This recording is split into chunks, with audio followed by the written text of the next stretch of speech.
جربي بقى الفكرة دي علشان بجد اجمد من اي فكرة انتوا شفتوها عندي قبل كده. لو عندك ورق ألمونيا وكوباية تعالى نعمل فكرة اختراع. بجد انا مش عارفة كانت فايتاني فين. وكالعادة ما تنسونش من دعمكم بلايك وشير على الفيديو ونسمي ونصلي على رسول الله. اول حاجة كده انا جبت الورق الألمونيا بتاعي، وهبتدي كده ان انا اجيب المقص وكوباية بس كده. هبتدي بقى ان انا اجيب الورق الألمونيا واقطعه كده ايه، زي ما الفيديو موضح لكم بس كده. وهجيب الكوبايه بتاعتي، اي كوبايه بقى متوفره عندك، وهتبتدي ان انت يعني تحطي الورق الالومنيا بعد ما قطعتيه على الكوبايه، يعني تقلبي الكوبايه على وشها، وبعد كده هتعملي الورق الالومنيا عليها كده زي ما انتم، يعني زي ما الفيديو موضح قدامكم كده. وهتطلعي الشكل اللي انتوا شايفينه ده.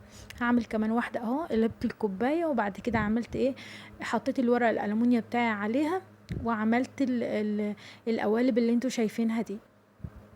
بصوا هتتنيها كده، هتتني الحرف بتاعها من تحت بحيث ان هي تبقى محمله كده من الحروف بتاعه الكوبايه بتاعتنا دي. بصوا ده هيبقى الشكل بتاعها كده. هعمل بقى كذا واحده، وهركنهم بقى على جنب واشوف هنعمل ايه في الوصفه بتاعتنا بعد كده. كل الحكايه ان انا هجيب الخلاط بتاعي، وهجيب هنا 2 بيضه بدرجه حراره الغرفه اهم حاجه. وبعد كده انا بصوا هنا بكسر معاكم البيض، لان انا لقيت في البيضة 2 صفار.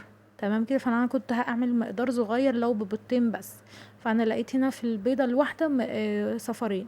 فانا هبتدي بقى اكبر المقدار بتاعي. هحط هنا دول يعتبروا يعني 3 بيضات، يعني 3 بيضات حلوين. هحط عليهم كوباية ونص من السكر. تمام كده، ومتنسيش بقى رشة الفانيليا او الفانيليا سايلة مفيش مشكلة. وهضربهم كويس جدا لغايه القوام يبقى لونه فتح بالشكل ده. هبتدي ان انا اجيب عليهم كوبايه ونص من اللبن. اللبن برضو يكون دافي، ما يكونش ساقع من التلاجة. اهم حاجه كل الوصفه بتاعتنا فيها المقادير بتاعتها يعني تكون طالعه من المطبخ مش من التلاجة. معايا كمان نص كوبايه من الزيت، هحطها مع المقادير بتاعتي واخلطهم تاني، ارجع اخلطهم تاني لغايه لونهم ما يفتح بالشكل ده. بعد كده بقى هنجيب طبق تاني وهنحط فيه كوبايتين ونص من الدقيق، والنص كوباية التاني هكمله نشا. يبقى المقادير كلها، المقادير الجافة معايا هيبقوا 3 كوبايات، كوبايتين ونص دقيق، والكوباية اللي فاضلة هكملها نشا. تمام كده. هنخلهم بقى مع بعض كويس جدا مرة واتنين، يا ريت لو مرة واتنين يبقى حلو اوي معاكي. بس كده هنبتدي ان احنا نخلهم كويس جدا مع بعض. هجيب هنا كيس من البيكنج باودر، وهحطه مع الدقيق بقى والنشا كده، ولازم بقى تقلبيهم كويس مع بعض. يعني اهم حاجه تقلبي البيكنج باودر مع الدقيق كويس جدا كده لغايه ما يبقوا حاجه واحده. بعد كده بقى هنجيب الخليط اللي احنا عملناه في الخلاط بتاعنا، وهننزل بيه واحده واحده كده واحنا بنقلب. هنقلب بقى الكلام ده كله في اتجاه واحد كده لغايه اما الدقيق ده يختفي تماما وما بيبقاش فيه اي حاجه متكتله كده. القوام بتاع الخليط بتاعنا لازم لا هو يبقى تقيل ولا هو خفيف. قوام الكيك دايما بتعمليه الكيك لو طلع، قصدي قوام من الخليط بتاعك لو طلع خفيف يخلي الكيكه تعلى معاكي في الفرن وبعد كده تهبط. لو طلع معاكي تقيل يبقى كده الكيكه هتطلع معاكي مكتومه، لازم يبقى تظبطيه معاكي.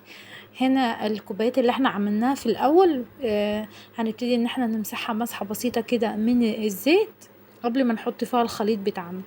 طب انتي بتعملي ايه يا اسماء؟ انا بعمل لكم بقى كوب كيك بالقوالب اللي احنا عملناها بالورق بتاع الالومنيا ده. يعني مش محتاجه ان انت يبقى عندك كده يعني قوالب كوب كيك ولا حاجه علشان تعمليها للاولاد للمدرسه، لا انت كده عملنا حاجه جاهزه في ثواني. لو عندك بس ورق الالومنيا ده تعمليها في ثواني. يعني بصوا فكره بسيطه وحلوه في نفس الوقت كده ايه، مش مكلفه ان انت لازم تجيبي بقى قوالب للكوب كيك او اي حاجه. تمام كده. هنبتدي بقى بعد ما دهناها كده بالزيت هنحط بقى في كل واحدة شوية من الخليط بتاع الكيك بتاعنا. بس اهم حاجة ما تملوش للاخر عشان هو لسه هيعلى معاكي في الفرن، لسه الكيكة هتعلى معاكي في الفرن، فايه لازم تبقى واخدة نص بس الكوباية. بصوا بس تهنيها كويس بالزيت. تمام كده. ولو الخليط بتاعك كده عايز شويه دقيق، معلقه دقيق او حاجه علشان تظبطي القوام بتاعه، حطي معلقه دقيق وقلبي القوام كويس لغايه القوام بتاع العجينه ما تبقى بالشكل اللي انتوا شايفينه ده. لازم الخليط بتاع العجينه يبقى كده، لا هو تقيل ولا هو خفيف، علشان زي ما قلت لكم الكيكه تطلع معاكي هشه ومش مكتومه ولا تهبط معاكي في الفرن. بس هتحطيها في الرف الوسطاني بس لازم تدخل على فرن يكون سخن، مش فرن حامي او لا، فرن سخن بس. وهتحطيها في الرف الوسطاني لغايه اما تاخد اللون الذهبي من فوق ومن تحت. لو حسيتي كده ان بس انا مش شغلتش الشوايه غير في الاخر خالص، لما احتاجت ان انا اشغلها شويه شويه، وطلعت تبارك الله بالشكل والحلاوه اللي انتوا شايفينها دي. انا شغلت بس من تحت وحطيته في الرف الوسطاني لغايه اما يعني نفخ معايا وبقى ما شاء الله. اختبرته بخل قبل ما اطلعه من الفرن، لما لقيته استوى طلعته، بس بعدها بشويه ما فتحتش الفرن على طول عشان ما يهبطش معاكي، ويطلع معاكي بالجمال والحلاوه اللي انتوا شايفينها دي. بصوا ما شاء الله. على فكرة انا زودت هنا في كمية الورق بتاع الألمونيا ده، زودت شوية علشان اللي احنا عملناه مع بعض ما كانش مكفي يعني، فكان الخليط يعني ايه المقدار بتاعه كبير، فزودت هنا في الورق تاني وكبرت الصينية شوية، فاهميني؟ فبس كده عملته بقى بالحلاوة اللي انتوا شايفينها دي. فكرة حلوة وبسيطة للي ما عندوش بقى القوالب بتاعة الكب كيك وكده، فانت هتقومي تعملي الفكرة دي في ثواني. وشفتوا بقى النتيجة عاملة ازاي، والحلاوة بتاعة الكيكة عاملة ازاي، ما شاء الله تحفة يا بنات. شايفين شكلها عامل ازاي، واخد اللون الذهبي من فوق ومن تحت، ولسه اوريكم بقى شكلها من جوه. الكيكة هشة وبجد اسفنجية وتحفة، والمقادير بتاعتها مظبوطة. هتنفعك قوي للاولاد في اللانش بوكس كده ان شاء الله، وهتنفعك كمان في الدراسة. بصوا عاملة ازاي، بجد تحفة يا بنات. جربوا الطريقة دي للكب كيك هتطلع معاكم مظبوطة من اول مرة. شايفين الجمال بتاعه، شايفين قد ايه ان هو هش وسفنجي وتحفة، ومن جوه لونه فاتح. شايفين بجد بجد خطير يعني. عايزة اقول لكم الطعم كمان في حتة تانية خالص. جربوا الطريقة دي وان شاء الله تنجح معاكم من اول مرة. شايفين الكيكة قد ايه ان هي اسفنجية وهشة، وما شاء الله بجد تحفة يا بنات. بصوا الجمال بتاعها. بتمنى لو انتوا لسه بتشوفوني اول مرة كده ما تنسوش تعملوا متابعة للصفحة، ولو بتشوفوني من على اليوتيوب ما تنسوش تشتركوا في القناة وتفعلوا زر الجرس. بصوا ما شاء الله شكل الكب كيك بتاعنا عامل ازاي. ما تنسوش تقولوا رأيكم يا بنات في الكومنتات، وقولوا لي بقى بتتابعوني منين. وان شاء الله كده يكون عجبكم الفيديو وتستفادوا منه وتقوموا على طول تنفذوه، علشان بجد هيبقى حلو قوي معاكم وهينفعكم، وكمان ينفع ان انت تفرزيه كمان يعني، تطلعيه بس وقت الاستخدام كده يطلع معاكي كأنك لسه خبزاه. شايفين ما شاء الله. احتفظي بقى في علب كده وفرزيه، وهيبقى معاكي حلو قوي وقت الدراسة.